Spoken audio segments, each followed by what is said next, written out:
What is going on, guys, and welcome back to the Bit of Footy YouTube channel. Now today I'm going to be running through my round 18 tips, another Wednesday tipping video because we've got a Thursday night game of footy coming tomorrow night as you are watching this on a Wednesday, obviously.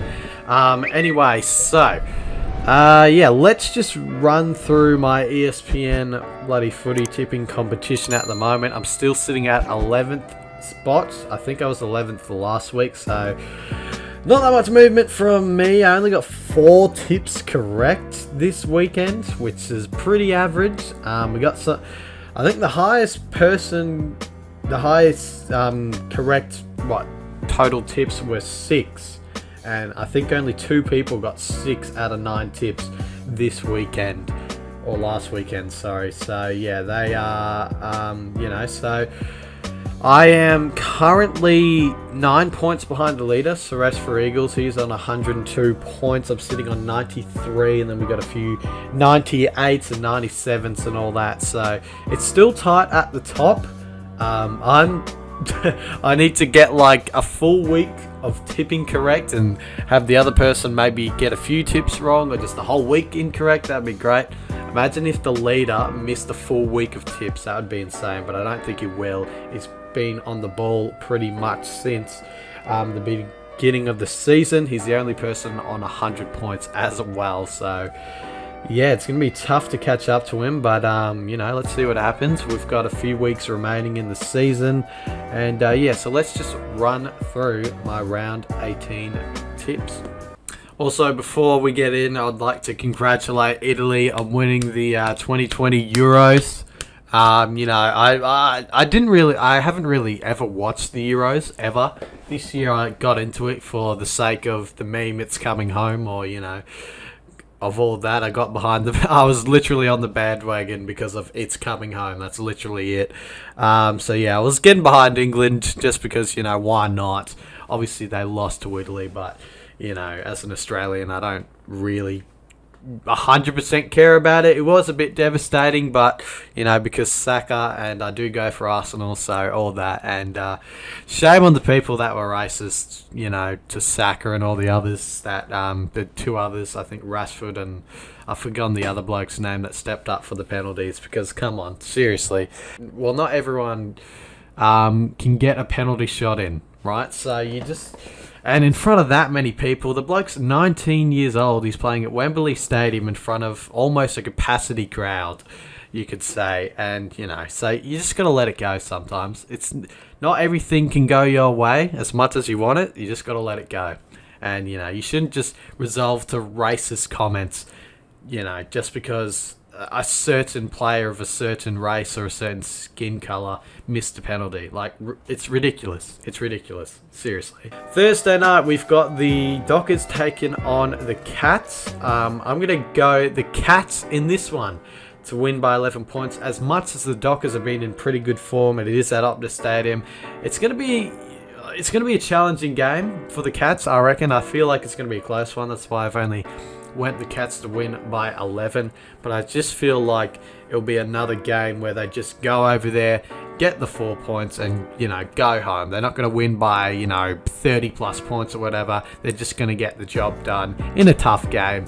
They've got the players to do so, and yeah, they should get the job done. It's a big occasion because if the Dockers win, I'll tell you what, their run home will be a bit spicy if they beat the Cats. So hoping for a good game, but I think the Cats are going to win.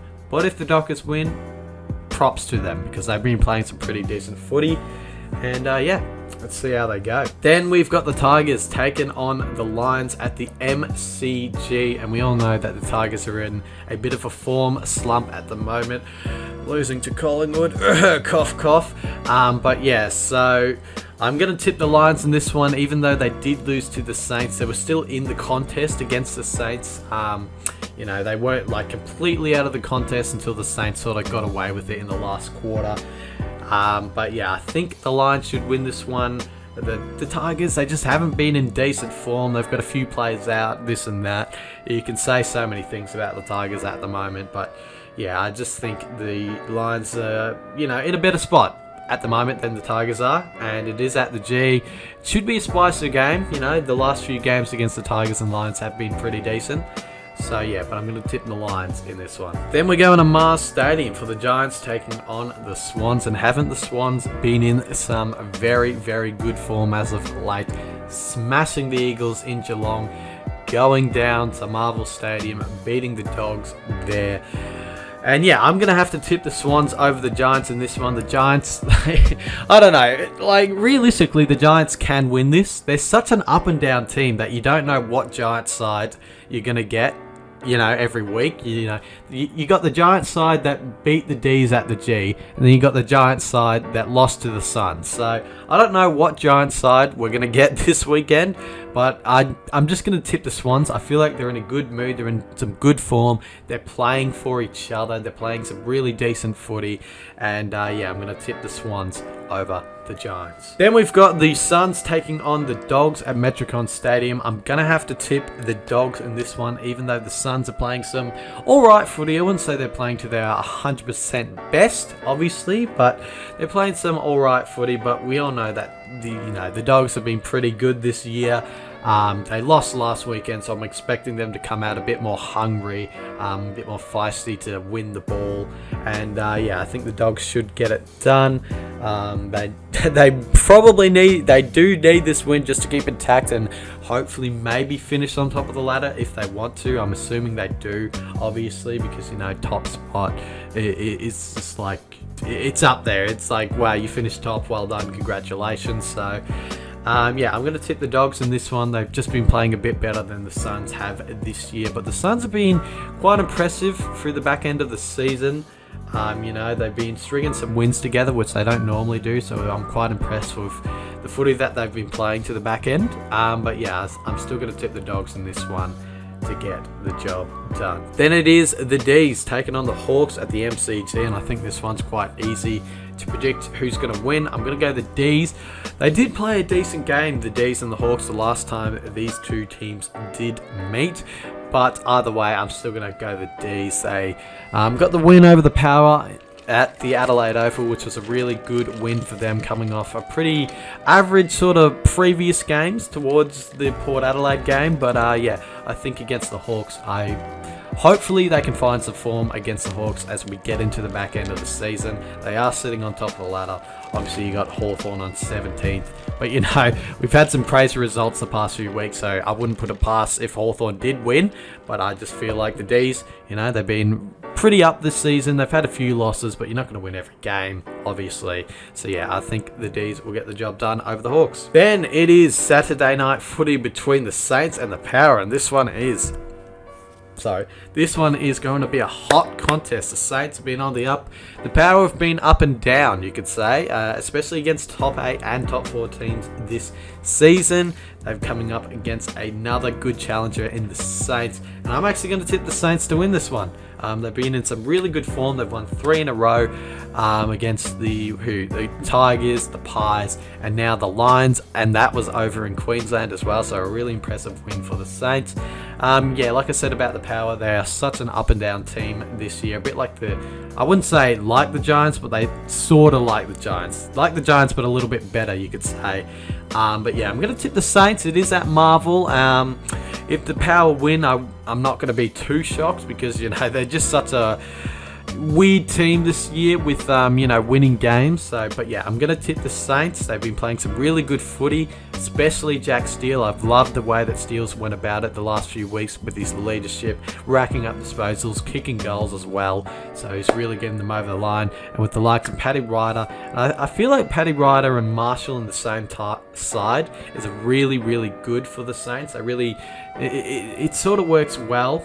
They sort of work well together in one side, and obviously you've got the likes of Memory in the forward line who's sort of finding form as well, and then the likes of Butler and all that. So yeah, they've got a pretty decent side on it. And I also want to, Ben Long, he's been playing some pretty decent footy. Obviously he's not the most accurate kicker at goal, but he's a good pressure forward, and he gets his opportunities, and he may not get them all, but he does well in the forward line. So yeah, then we've got the Kangas taking on the Bombers at Marvel Stadium. Obviously the Kangas coming off an impressive win over the Eagles, but I am going to tip the Bombers. They've just looked better than the Roos this season. And yeah, they're playing some really decent footy. It is at Marvel Stadium as well. They had a pretty boring game against the Crows. I sort of fell asleep during that one, but you know, obviously the Bombers absolutely slaughtered them. Well, not slaughtered them, but you know, they got the job done pretty much in a pretty snooze fest of a game. But yeah, I feel like they're going to come out this weekend and just put the accelerator on against the Roos. I feel like it will be a good contest. But yeah, I think the Bombers should get the job done. But if the Roos can do what they did against the Eagles, who knows? I really enjoyed what they did against the Eagles, is using the corridor, finding space, pushing the ball forward in any which way they could. But yeah, I still feel like after saying all that, the Bombers still should get the job done. Then it is the Pies. Take it on the Blues. And I'm really, really nervous for this one because we've played a good game against the Tigers. Now, can we back it up against the Blues, the good old arch rivals? It is going to be a very, very cracking game of footy, this one. We got no Darcy Moore and Harry Mackay this time. It's a different backline. You got no Jeremy Howe. It's going to be crazy to see how it goes. The Pies last quarter I was really happy with as a Pies supporter, obviously, against the Tigers. So if we could play like we did in the last quarter for, you know, 4 quarters this week, that would be fantastic to see. You know, the Blues are a bit disappointing against the Cats last weekend. They had the chances, they just missed a lot of shots. They could have won that game if they wanted to, but they sort of just kicked themselves in the foot, really, by missing so many chances. But we'll see how they go this weekend. I'm expecting them to kick like every goal against us because that normally happens. But yeah, I'm going to tip the Pies in this one. Fingers crossed that I haven't just shot myself in the foot there. But yeah, please get the win, Pies, please. But if Carlton win, I wouldn't be too surprised because they've been playing some, you know, pretty decent footy. They've been up and down this year, but throughout the year, I would say they've been pretty decent. And yeah. And then the last game is the Crows taking on the Eagles at the Adelaide Oval. And I'm going to, well, it's tough because I don't know what the teams are going to look like. And here's the thing. If Tex is playing, I would tip the Crows, but I don't know if he's playing. I really don't know. Apparently he has to get through like 2 more training sessions to be selected against the Eagles or something like that.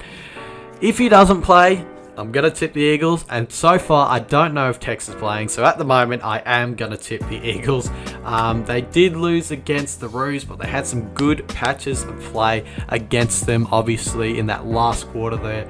They fully on, I think they kicked 3 or 4 goals in the row to take the lead. They lost it in the end, but you know, they weren't out of it, to say the least, and I feel like the Crows have just been in a sort of, well, they've both been in a downward slump, haven't they, the Crows and the Eagles? So it's very tough to tip, but I'm going to go the Eagles. Surely they get the job done. If Tex plays, though, I will switch it to the Crows. So we'll just see how the teams come out. But at the moment, I'm going to tip the Eagles in a close one because both teams have been playing pretty bad at the moment. Whew! I think that was like my best recording of a tipping video. I feel like I spoke really clear on all my points throughout the games. But yeah, hopefully you guys enjoyed this video, and I'll see you guys in another video this week. I'm going to try to get a video out where I, you know, predict like the final few games of the season, and because the top 8 is, you know, heating up so much, I'm going to try to predict what week 1 of finals will look like. I'm probably going to get it completely wrong, but we'll see how it goes. See you later.